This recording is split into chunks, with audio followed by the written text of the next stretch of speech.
एक समय की बात है। एक छोटे से गांव में एक लड़की नाम लीला रहती थी। उसके पिता बहुत समय पहले ही इस दुनिया से चले गए थे और उसकी माँ जीवन को आगे बढ़ाने के लिए उसकी सौतेली माँ के साथ रहने आई थी। लीला एक संयमित और समझदार बच्ची थी जो अपने पढ़ाई में बहुत अच्छी थी। वह अपनी सौतेली माँ से बहुत प्यार करती थी और उसे अपनी असली माँ की तरह मानती थी।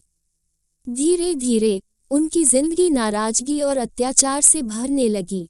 सौतेली माँ, जिसका नाम राधा था, लीला पर दिन सख्त होती जा रही थी।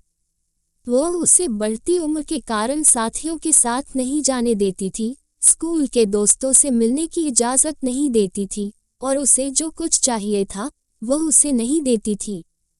राधा कठोर नियमों और निर्धारित शिष्टाचार का पालन करने की बात कहती थी, जिसके कारण लीला की खुदरा स्वतंत्रता और खुदरा संतुष्टि के सपने भी दब गए।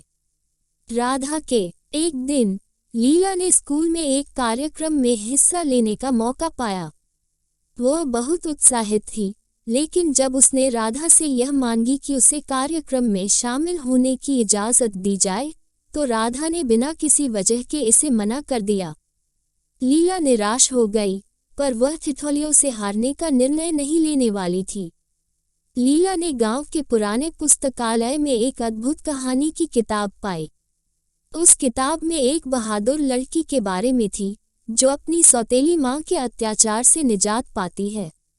वह कहानी लीला को बड़ी प्रेरणा देती है और उसे एक नई ऊर्जा का आभास होता है।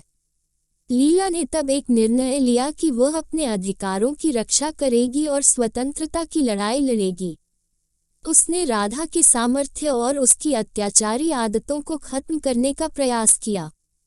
उसने राधा को अपनी भावनाओं के बारे में बताया और अपनी इच्छाओं के बारे में बयान किया।